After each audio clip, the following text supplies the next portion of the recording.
বন্ধুরা দেখো, আমার মেয়ে ঠাকুরকে ফুল জল দিয়েছে, কত সুন্দর করে সাজিয়েছে দেখো। আর আমাদের তো জায়গা নেই, এইটুকুনি ঘরের মধ্যে এই পাটার মধ্যেই রাখি। আর আমার শরীর খারাপ বলে আমি দিতে পারি না ফুল জল, আমার মেয়ে দিয়েছে। আমি মাঠে গেছিলাম ছাগল নিয়ে, আজকে তো সারাদিন জল হয়েছে আমাদের এখানে, তো 12টার সময় চলে গেছিলাম। এখন এসে দেখছি কত সুন্দর সাজিয়েছে, তো মনটা আমার খুব ভালো লাগলো।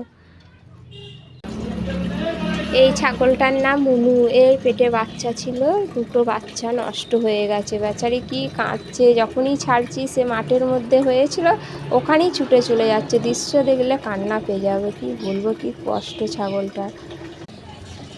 আর এই হচ্ছে আমার ঘর দেখো, খুবই গরিব আমরা, দেখেই বুঝতে পারছো তোমরা। আর বন্ধুরা, আমার চ্যানেলে যদি নতুন হয়ে থাকো তো প্লিজ সাবস্ক্রাইব লাইক